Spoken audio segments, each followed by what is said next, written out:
You don't need to count the helicopters to know how much this visitor matters. President Trump's entourage blasted through the countryside as subtly as he warned this week that his host might not get the trade deal she covets. For Theresa May, her job was not just to grin and bear it today, but more importantly, to try to change his mind. When first the tricky question was asked, he left it to her. Yeah, have you had a chance to talk about the interview this morning? We've got a lot to discuss. We're going to discuss our special relationship. The question repeated. This time, he made a face rather than answer. But after talks back to the choreography around the stately home, exactly where she brokered her Brexit compromise this time last week. The Prime Minister appeared to have taken hold of President Trump and predicted he's now on her side. We agreed today that as the UK leaves the European Union, we will pursue an ambitious US-UK free trade agreement. The Chequers Agreement reached last week provides the platform for Donald and me to agree an ambitious deal that works for both countries right across our economies. Was he quite so convinced? Once the Brexit process is concluded and perhaps the UK has left the EU, I don't know what they're going to do, but whatever you do is okay with me. That's your decision. Whatever you're going to do is okay with us.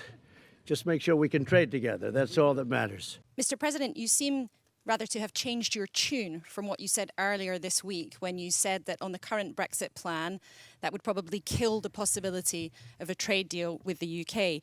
Our countries are meant to have a special relationship, yet you publicly criticised the Prime Minister's policy and her personally for not listening to you this week. Is that really the behaviour of a friend? I didn't criticise the Prime Minister. I have a lot of respect for the Prime Minister.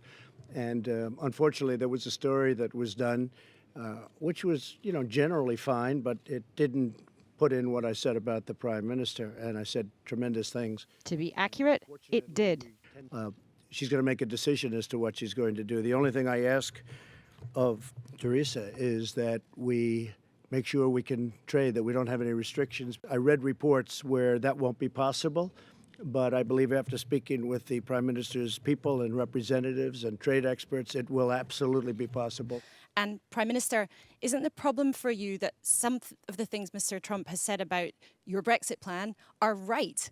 It will limit the possibilities of doing trade deals easily in the future. There will be no limit to the possibility of us doing trade deals around the rest of the world once we leave the European Union on the basis of the agreement that was made here at Chequers and that I've put forward to the European Union. And as you've heard from the President, the United States is keen for us. We're keen to work with them. And we will do a trade deal with them and with others around the rest of the world. He said he'd suggested she should be tougher on Brexit, but never pull the plug on the deal. And that Brexit is a very tough situation. That's a tough deal. Well, you can't walk away, because if she walks away, that means she's stuck. You can't walk away. But you can do other things. Now, what about that oft-quoted special, if today, surreal relationship? I would say the highest level of special. Now, am I allowed to go? Am I allowed to go higher than that? I'm not sure. But it's the highest level of special. I would much rather have her as my friend than my enemy. That I can tell you. And we are friends, Mr. President. Where he leads, the Prime Minister is certainly not always willing to follow. But had the President not calmed his tone on Brexit, this vital moment would have been humiliating. For years, British Prime Ministers have strained to show that they matter to the United States. They want to be listened to, they want to be respected. But with characteristic smash and grab style, Donald Trump has made that tricky, very tricky for Theresa May, just at the moment when she needs friends and reliable allies. Goodbye to Chequers, then for the President to move to call on one of the few people in the world whose status rivals his. The Queen has now met a dozen American presidents. This spectacle, a product of that shared history. These images, perhaps the ones Donald Trump truly desired. But the politics between our two countries are fraught, the lines less precise. And as both our countries change, so diplomatic decorum is far from guaranteed. Laura Kunzberg, BBC News, Chequers.